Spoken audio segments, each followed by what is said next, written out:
with performing for people home. Yeah. Like for parties, yeah? Yeah. So I used to perform on parties and you end up with a chikumi, 100 coin. Yeah. How you package your product. Have you gone ahead to learn from maybe Walter, to learn from someone? How do they write a script? Stock to you. Yeah. Yeah, that's true. That's right. Yeah. Come well dressed. They tell you, are you the dancer? Yes. So, like, what you package yourself is what people will get out. Like, true. Yes, they will get you. They will see you like that.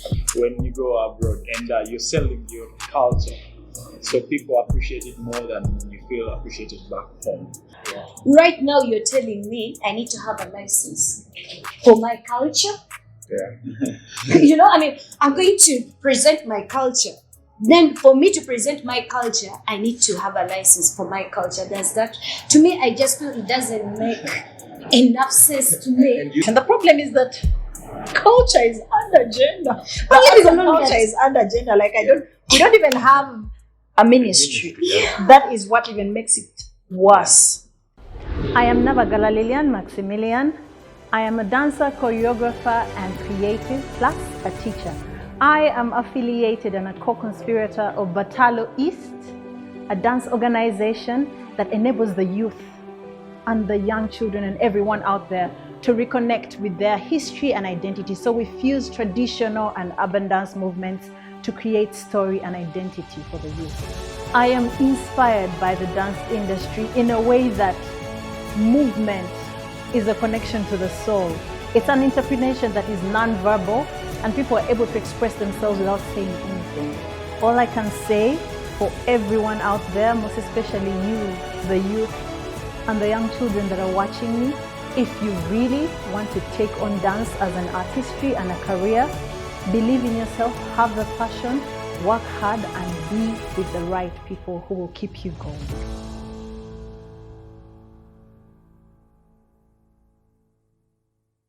Yes, my name is Ruva Walter, aka Uncle Walter.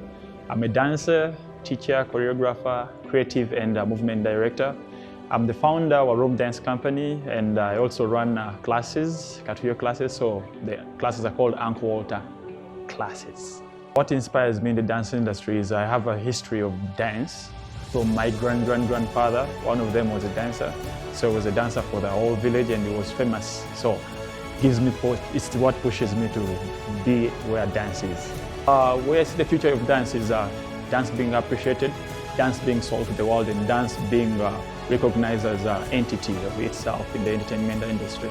So it's a profession where somebody goes to school from scratch and then they become professors or whichever people they are. So I see dance future as a great something. Yes.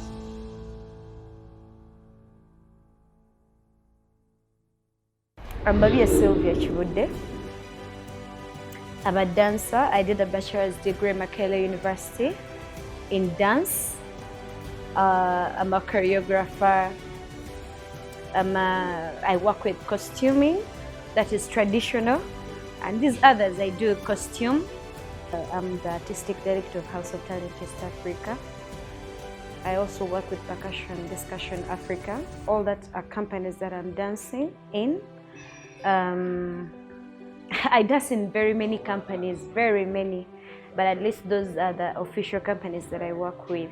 And then I'm so happy that there's a way traditional dance is being incorporated into contemporary dancing, in that very many people, when you find, like, some people didn't have a lot of interest in the traditional dances, there's a way they used to take them.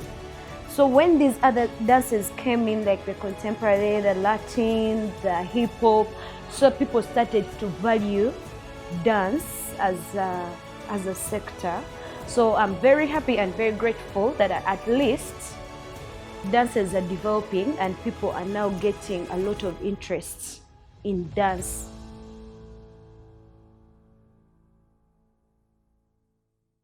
Africa Sessions. My name is Wabwire. The Creative Talks Africa Sessions are hosted by KQ Hub Africa in partnership with Wabwire.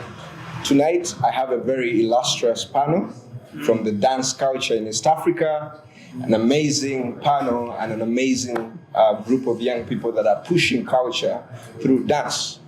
Maybe I'll allow them introduce themselves, and then we can take it on from there. Yes, you're welcome. Uncle Walter. Thank you, Ruva Walter. I'm a dance artist, a choreographer, creative, and movement director. I'm a founder and artistic director of our own dance company, and Uncle Walter Classes. Stop Katuyo. Yeah? Yeah, that's true. I've been seeing you doing that Katuyo series. We'll talk about that, but maybe can also talk about. I am Nabaggala Lilian, Maxmillian, and I'm a dancer, choreographer, and creative. I am a member and co-conspirator, Batalo East. I am co-founder, Afro Rooted, to mention but a few. And I am so glad to be around my fellow dancers and creatives in the industry. Yeah, it's amazing. Good to see you, Nabaggala. Babirye, could you introduce yourself? I'm by names of Babirye Sylvia Chibude. I did a bachelor's degree in dance, Makerere University. Right now I'm doing traditional dances. I'm a choreographer. I work with costuming. I'm a teacher. I do a lot. Yeah. Yes. That's amazing. So, of course, dance has been something that has really been allowing us push culture. And I think the reason why we're having this panel discussion is because we believe as KQ Hub Africa and Wild that pushing the culture of dance is one way for us to achieve the biggest objective of pushing culture worldwide and also in Africa. And amazing young people like yourselves have been at the forefront of pushing the dance culture, both traditional and modern, and trying to see how best you can allow people to feel the therapy that you have for them, you know. And I think that's been very amazing, seeing you guys do the work that you do and seeing that you're pushing the culture hard, you know, especially in an industry where most people think music, fashion, and all these other things are the only things. Maybe I would love to ask you guys to talk a little bit about how you got into the dance and at what point did you think that dance is something you wanted to do as a preoccupation? Maybe I'll start with you, Nabaggala. Hey. Nabaggala. I don't remember the year, but all I know is I've always had a passion for movement. For dancing, but when I was a teenager, I used to mimic. I don't know, I was mimicking the ushers and Michael Jackson on TV. Yeah. But then I feel like the time where I really felt that this was something I wanted for me was when I was in my HSC A-level, and I really started feeling the passion so strongly. I was in St. Mary's Chitende. But this is a school that wasn't really there for entertainment. It was about education, and I was a minister, information minister, and so there wasn't anything like that to be created. So I used to go undercover and like dance in the dormitory, and when I come on, those who know me also remember me covering. You remember? Yeah. And we used to go to the bathrooms in the night and dance, practice. We had a small cassette, small radio. Can't be beaten right now. Yeah. To talk then. Now I can talk. Yeah. So we used to dance in the bathrooms and create. I remember the first performance we had was Icebox. Yeah. Yes. Covering Makeba, I remember, and also Aggie. They were my dorm mates, so we created together, and then we had this performance after I had handed over my prefectship, and I was now an almost student. That is when I really felt that this is what I want. It's amazing to know that actually at a very young age you actually find this passion, and I think that's the most important thing, harnessing the thing that is in us that pushes us, especially at a very young age, and recognizing that is one way for us to actually contribute to society. Yeah. Maybe Uncle Walter can also me, I started at I think age of 6, 7 there, but starting with performing for people home. Yeah. Like on parties, yeah. So I used to perform on parties, and you end up with a chikumi, 100 coin. Yeah. By then it was the blue paper. We used to have the blue one, and then I went on to school. I was doing a lot of sports and was in the music, dance, and drama all the time. So I think that's when I started. So I don't know when exactly I decided I'm going to be a dancer, but I've heard it. And the family was supportive. So I'm one of the lucky ones that have been supported ever since I started. Speaking of a supportive family, Yes. and when you look at dance, especially in our context, and someone having to take that on, you say it's something that you felt harnessed in you, so it was something innate, an innate feeling, you know. And I think that's also something we need to think about, like how do we mentor the next generation of young people, starting from the things that come out naturally, you know. And I think because our parents are not a little bit supportive, I'm happy to know that actually your parents are really supportive. Babirye, could you say something about you? Are your parents supportive of the dance that you're doing and all that stuff? Oh my God, I'm so grateful to have nice parents and family, because my inspirational point was my family. So I started dancing, like Walter said, when I was still very young. So they used to call us when visitors come, they all call you, come and dance for visitors. So when you come to dance for the visitors, they give you money. So I continued with that when I joined school. So we had these MDD festivals. So by the time I joined, each time we could perform, I could get certificates. So I said, okay, I think I can do this. So each time I dance, I come out the best dancer. I sing, I come out the best soloist. So I said, I think I need to pick interest in this thing. So when I finished my senior 6, I went to the university and my teachers told me, but please, can you fill in forms for MDD? I said, but I don't know whether my family would be happy. Like my family, most of them were supporting me, and my other elder sisters were not supporting me. But I had a strong support from my parents. So they told me, you go in for it, do what you feel you want.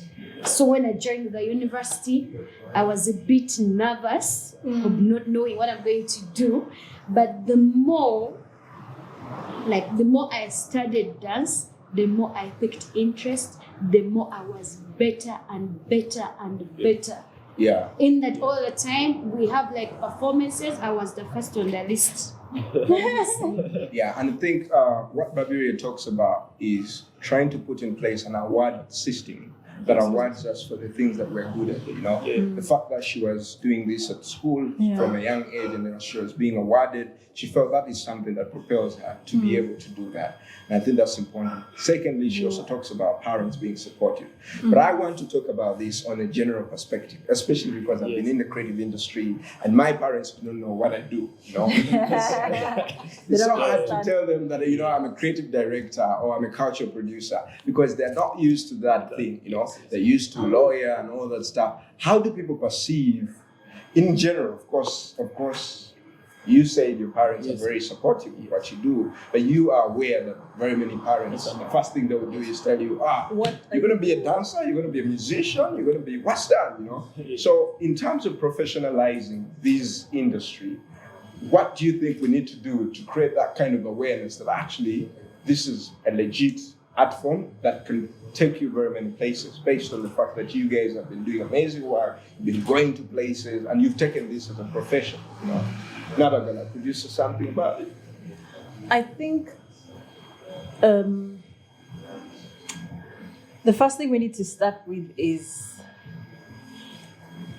knowing what value we hold. It starts with us at the end of the day, because if you don't value what you're doing, other people will not perceive it as valuable, you know. So because you can register, there's registration, you can get a license for performances, because when you go to some places, you need to have like a NIN number. The organizations you're going to work with, and they will want you to pay a particular tax, or they're paying a tax on behalf of you, but you need to have a NIN number, you need to be licensed.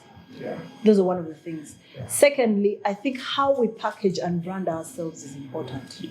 Also, how we package and brand ourselves, how you hold, like it all comes with value. How you package your product. Have you gone ahead to learn from maybe Walter, to learn from someone? How do they write a script for dance stage? Do you think in terms of changing the narrative, especially with the perception that our parents have or society has about the dance culture, we could take those steps. Or maybe there's something better that we could do in terms of creating that awareness about dances here, and people can be dancers. They can choose right from an early age to be a dancer.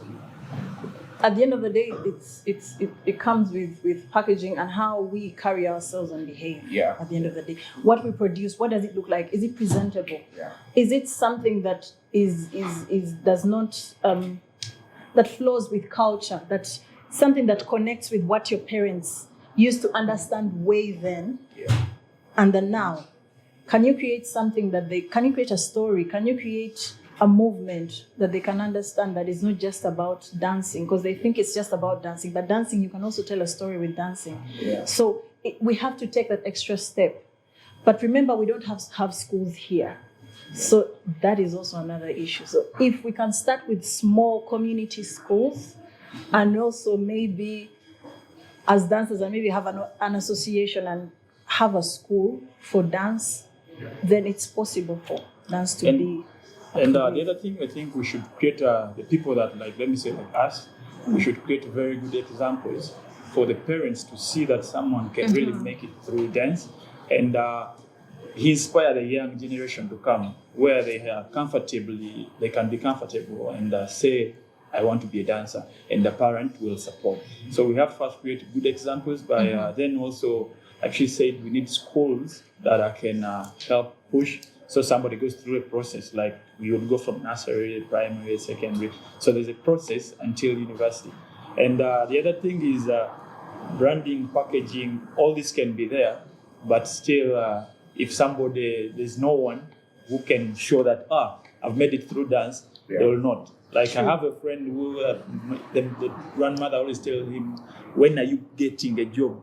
But this person has a car, has a backpack, he has achieved a lot out of dance. But we keep asking him, when are you getting a job? A serious job.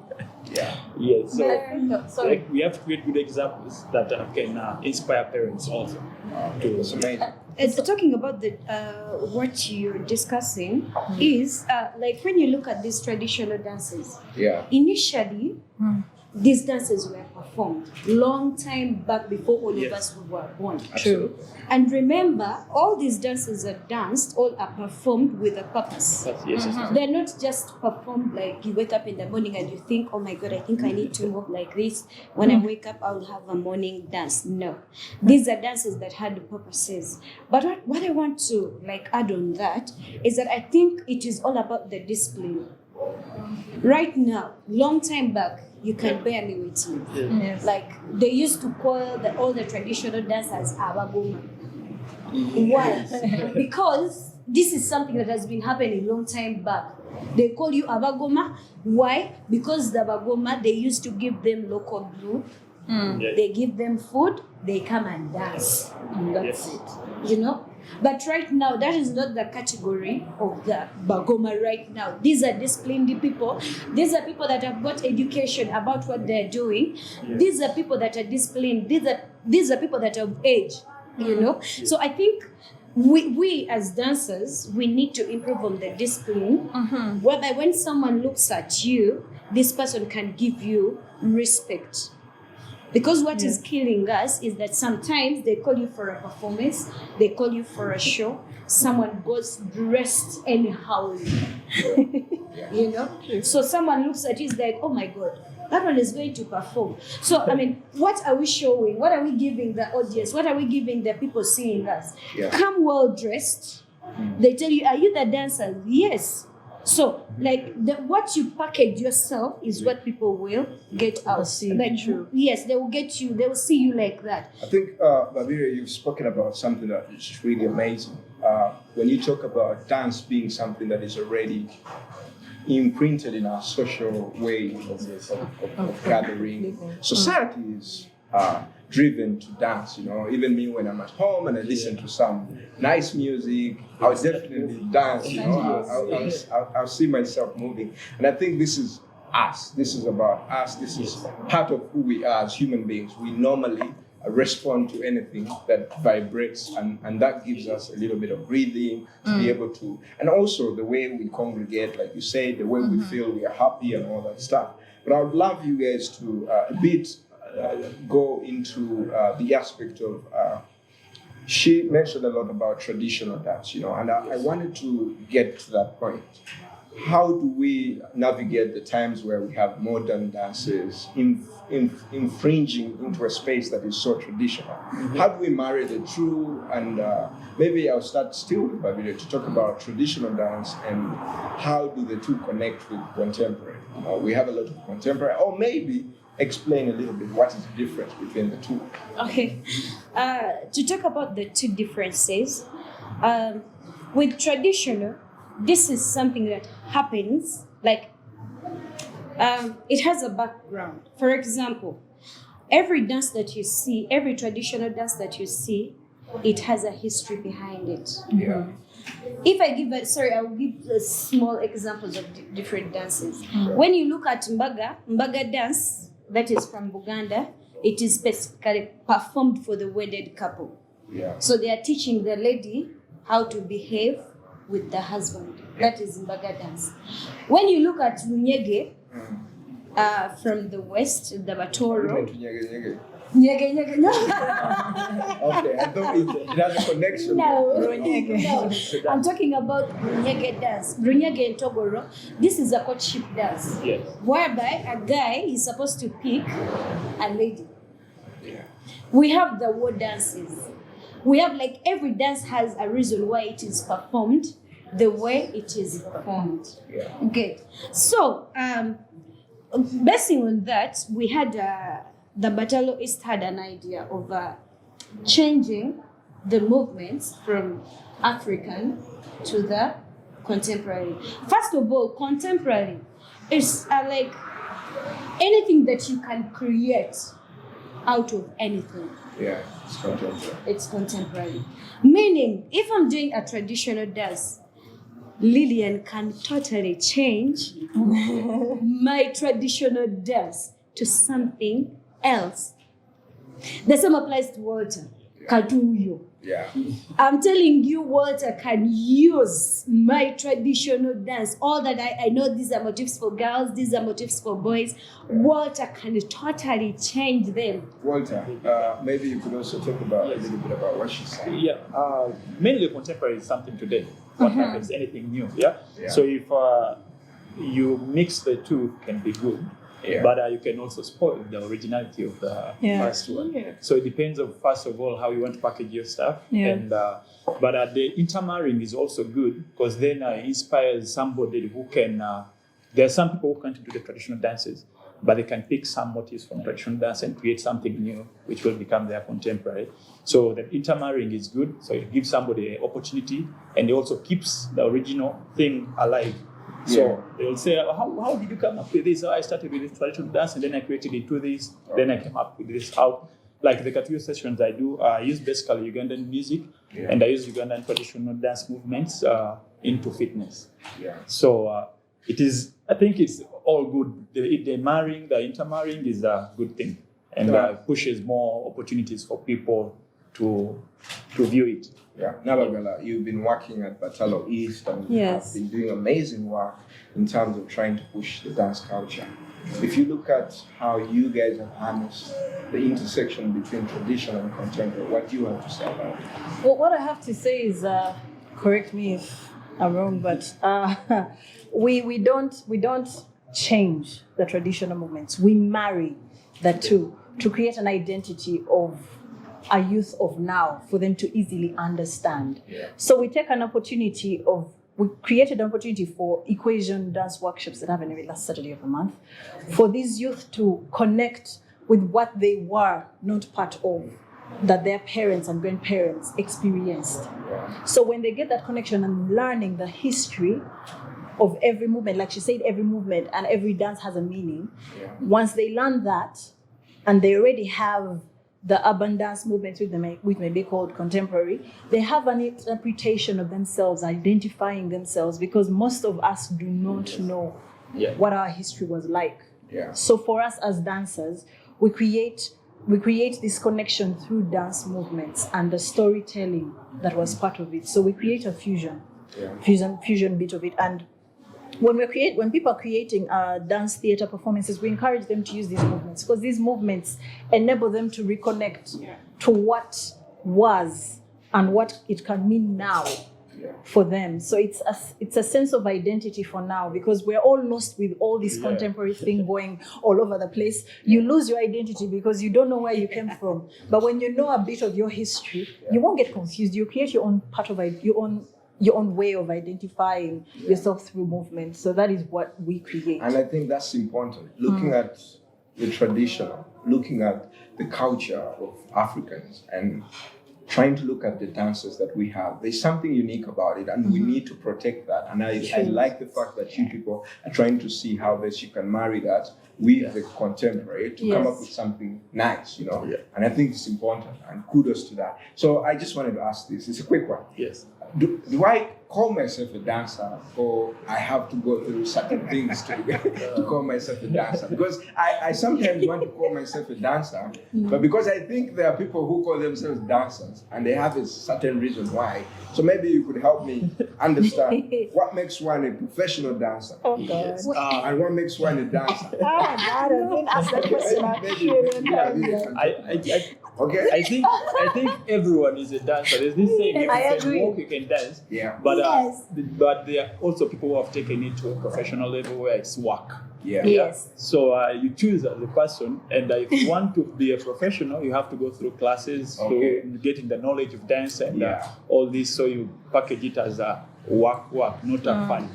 So I'll be honest, I'm not a dancer yet. You might be a dancer, but You're a dancer, but not a The moment you have dancer. a rhythm, Okay. anyone who has rhythm. if you have a rhythm, Yeah. you are a dancer. So if you don't have a rhythm, you're not a dancer. What is rhythm in dance? Rhythm is calculation of everything that continues. Like, let me say, if I'm walking faster, I have a rhythm that I'm following, and if I'm walking slow, the rhythm is slow. So anything that goes, the right word has disappeared. Something that connects, a movement that connects to another, and it creates a sequence.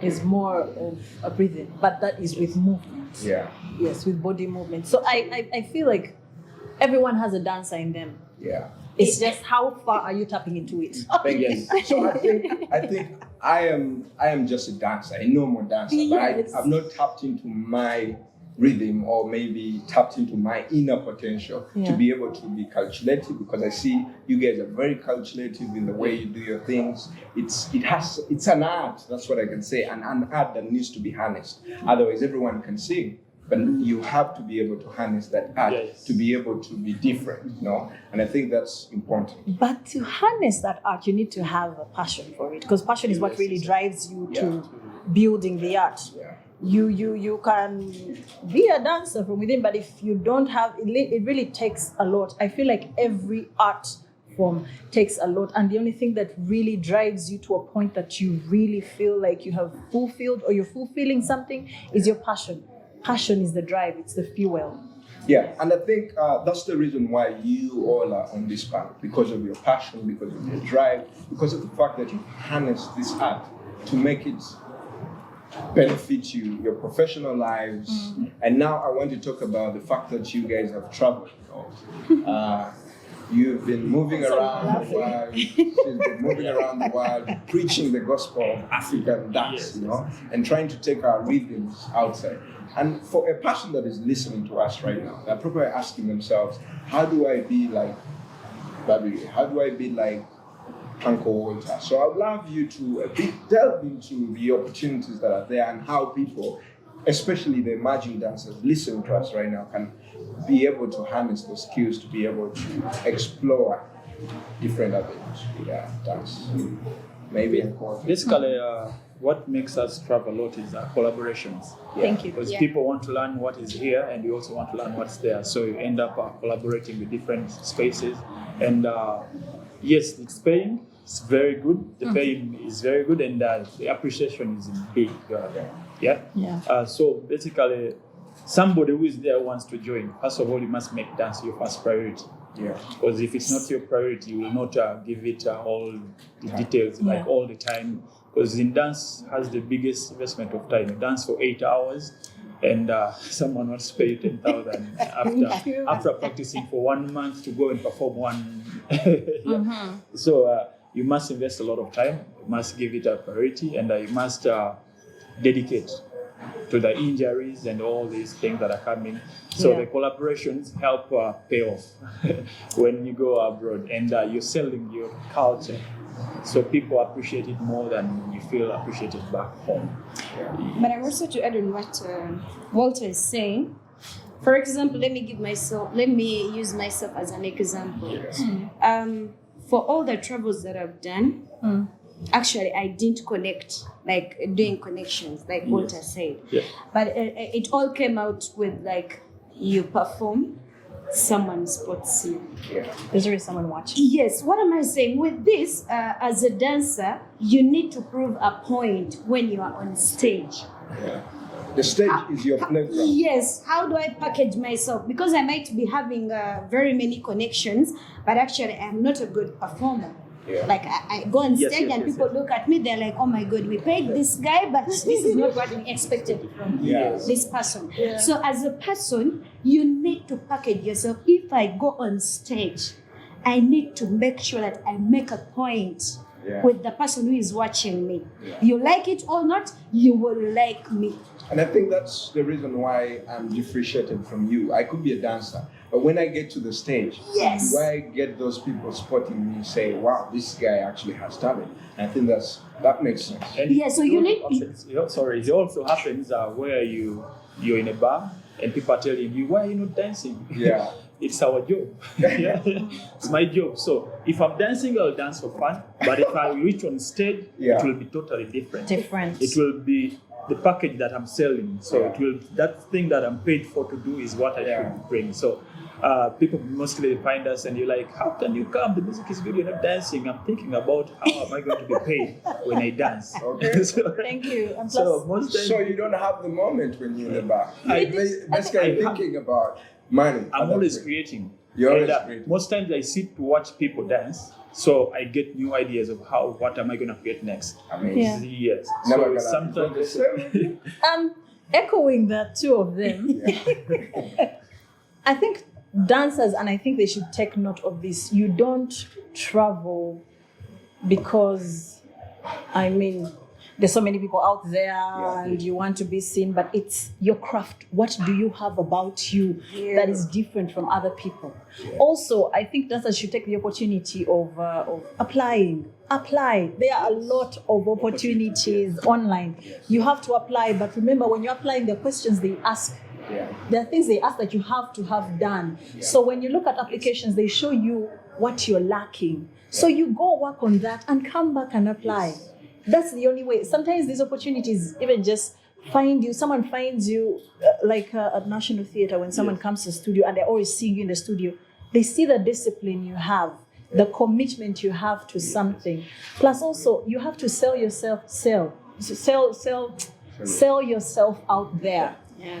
Who do you always collaborate with? Who do you always move with? Who do you come to Uncle Walter and ask, how do I do this? Instead of maybe having bad blood or thinking that Uncle Walter doesn't care about you. Do you ask me? Do you ask Babirye? Ask me how I do it. I will show you. Sometimes it's not even about being very talented, but it's about the inquisitiveness. Are you curious? The more you're curious, the more you will grow. Never think that you're already there. Never think of 100%. You have to think that you're still growing. It helps you like, what do they call it? It helps you ponder for more. The more you look for more, people will find you because you're thirsty and they will feed you. And that's amazing. The only way. And I think that's important. For me, working in the creative industry, of course, I will also share my experience, is that these opportunities are there. People have to be prepared for them. It's only in the small steps that you get prepared. Because if you're talking about maybe having to access an agency that wants to hire you, and they are saying, we're not going to deal with you as an individual, on an individual basis. We want you to have a bank account, we want you to have a registered company, and I don't know whether most of our dancers actually are affiliated to collectives, or they have bank accounts, or they have passports to be able to be prepared. You just have to be prepared, you know? Yes. And I think that's important for the industry to understand. I mean, this is not just dance, this cuts across all art forms. So you talked about preparation and all that stuff, and I wanted to ask a bit. I wanted us to go away from there and talk about the time, COVID-19. You know, I really feel the performing arts industry where you are has been affected. But maybe you could talk a little bit how you've been affected and how you are harnessing the current crisis to be able to be advantageous to you. I'll start with you, Babirye. With the traditional beats, we're actually affected, strongly affected. Yeah. In which way? Like we're used to performing to like weddings, introductions. Like right now, all the weddings are crossed out. Yeah. All the introductions are crossed out. All the culture functions, because with our style of dancing, it's somehow based on the like cultural rituals that do happen. So all that is crossed out. So we are trying our best to see how we can do this via, like with my company, we have been trying to do small slots of performances and putting them on our website and YouTube. So like maybe people who have been following us can, because we have been having shows at the museum, culture shows at the museum, all those are crossed out. So we cannot have any performance. We had organized one at the National Theatre, so all that is crossed out. Meaning, we are really totally down. Yeah, and Nabaggala. Well, obviously the world is on pause. Me, I feel like the whole world was on pause when COVID-19, the pandemic struck. Pause for everyone. But I felt like, yes, the whole world is on pause. But what about the people who have been like, busy all over the place and running around? This is the time to, I feel like this was the time to reset, rethink, don't panic, but what was your plan for the year? How can you re-strategize it? Do you now need to talk to that you wanted to or develop? How can you divert your mind from the negativity that is going around the place? License, shows are going to be cancelled. Of course, there are no shows happening, but there are other strategies. Online, Katuyo is happening. Equation, I've seen dance theater performances happening online. How can you re-strategize? For me, this has been a good time for me because I hadn't rested in a very long time and I hadn't really had time for me as an individual artist. It was about collaboration, working here and there and teaching there and there and there. So at the end of the day, like on a roller coaster. But I felt like this was a time for me to create, sit down and see, okay, I have a craft. How much have I done for it to grow? Yeah, that's important. What have I added? Have I spent any time alone to grow myself as an individual? Oh, by the way, my bio is at this stage. Have I added anything to it? Or there was this lady I met in this country, or I met at this event. Let me connect with them and see what's happening. This is the And they had a time. lot of time to be able Thank to you. interact with Because they have enough time to interact with you. There are no shows happening. There are no conferences happening. They're not traveling all over the world. That's why I've been seeing so many people on Zoom meetings with people you could never think they would ever talk to. I have a friend of mine who talks to Alicia Keys. I was like, what? That is a shock. But it's because she's always loved singing. And Alicia Keys was her like, Alicia Keys was her inspiration. But she got the time because Alicia Keys is free. So this is how you get time to now connect with these people, because when all this has kind of calmed down, they're going to be looking for who has what. Yeah, absolutely. If you want to create something, do it now. Put all the frustration into that. Uncle, you have been at the forefront of pushing digital dance culture. And I just want to know, what is your experience and what do you have to tell us based on the COVID-19 crisis? I think it is both positive and negative. So income-wise, I lost a lot because I was supposed to do a tour and I was going to be paid very good money. So I lost a lot with that, and But I said, what should I do? And how am I going to survive? Am I going to keep crying that I lost, or restructure myself and create something new? So that's when I came in with a Katuyo bit. And a lot of guys were calling me, hey, man, how are you going to survive? How are you going to get this money? And I'm like, let's try and see if our funds can still fundraise for us online by giving them a class, and then they choose how much they want to pay for it. So I was like, let's push online. And I inspired a lot of, I think, so many people are now doing online classes. Mostly the guys in the fitness side of dance. Like everything is online. And I think it has also helped us rethink about ourselves and how to sell our craft. I agree. Yeah, so I think a lot of people are now performing online, doing shows online, teaching, and me personally, income is starting to come slowly. Yes, from the classes, people are sending in money. And as I donate, I also donate to different entities. So I think that's important. The aspect of trying to see that we find ways of monetizing our craft on the digital space. And I think that's the biggest challenge. Like, how do we monetize our creativity on the digital space? But we are trying to find out. So as we come to the end of this conversation, I just wanted to know from you guys, in terms of the future for dance culture in Africa and East Africa, what are your plans and what do you think we could do about it? First of all, the plans is make a lot of schools. Yeah. My dream is to have a school of dance in every district in Uganda. Yeah, and then also a lot of schools, to work with schools to see that our craft is sold and also preserve our dance. So also document and preserve the dance history, movements, and all the craft, the costuming, to have a museum for dance, everything. That's a bold, So that's the target, and now I'm writing a lot, so I'll be selling some of my dance pieces, because there are people that buy dance pieces, so I'll be selling some of them. Nabaggala. The dance future. I feel like I feel something really positive. Because I feel like now we're learning, it's an eye opener for the things that we haven't been doing. So I feel we will go more digital. And we will now realize that what we're doing is actually a very serious thing. Because, when everyone is doing everything, everyone is a dancer, you feel like, we're all dancers. But now it's striking you as an individual. So I feel like there's a future for us to, like Walter said, there's a future for us to create a school. This is the time for us to really make this art form solid.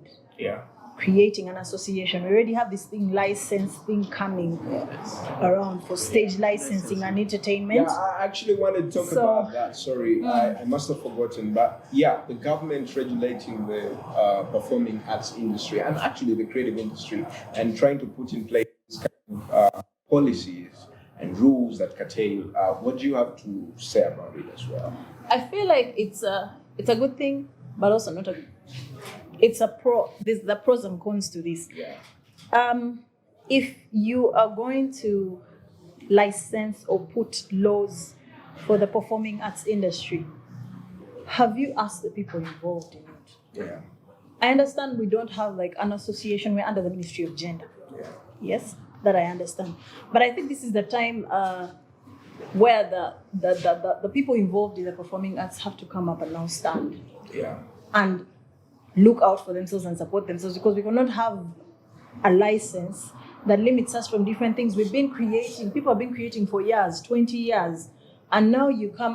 To me, I feel like if the government sat down and different entities in the arts industry were brought together, or representatives were brought together and there was a discussion made, it could be a good thing for us to have copywritten works and there are laws that really govern us. Speaking of which, Babirye, do you think the government, or rather, do you think the industry has enough lobbyists? Because how could this pass? How could this pass? Do you think, in your view, we have enough lobbyists that are able to counter some of these and some of these biased, policies that are put in place to curtail arts growth? About it. Oh my God. I just feel I don't want even to talk about, because it's really very painful. Very painful. For example, like myself, I'm a cultural person. Yeah. Cultures have been happening long time back, before even I was born, before even my parents were born. Yeah. Right now, you're telling me I need to have a license for my culture. Yeah. You know, I mean, I'm going to present my culture. Then for me to present my culture, I need to have a license for my culture. Does that, to me, I just feel it doesn't make enough sense to me. And you think, as a culture person, have you seen the people that representing you to be able to counter this? You know, Or do you think we are more organized? Are we organized? I don't think we're there yet. We're not. The truth is, we're not organized. But if we sat down, we can create an association. The problem is that culture is under gender. Culture is under gender. Like we don't even have a ministry. That is what even makes it worse. Yeah. So I feel like the step forward is to create different associations for different sectors in the arts. yes. For us to move forward with this before Yeah. they start lobbying money for us that we don't even know about. Living alone, There's nothing when you happening. look at the people that are on the panel, these are drama people. The dancers don't have any representative. Yeah. So how can you tell me that the government is going to give money to the arts when the dancers don't have any representative? And the other thing also, they try to make it more political. Thank you. It's not good. So when you make something like that in the arts political, you're limiting the creativity and creations of different things. Because dancers, I'll talk on behalf of dancers. Dancers, we tell stories with our bodies. Yeah. So if I come up with a story, how are you going to tell me I first come up with a story and then I bring it to you? Then you choose for me either I should put it on stage or not. That's limiting my creation, and that's fighting my ideas. So you're we're breaking all saying, my right. Limiting creativity. My right is taken away from me. So we're saying culture is under threat in Uganda. And that, ladies and gentlemen, is the end of our panel tonight. I've had an amazing, brilliant panel, and I hope to see you. For those of you who have not followed these sessions, follow us, Creative Talks Africa, on the different platforms. Watch this talk. Give us your comments on the KQ pages and also Wild pages, and we hope to see you for the next session. Thank you very much. You've been an amazing panel, and see you. Thank you. to you. Thank you. Yeah.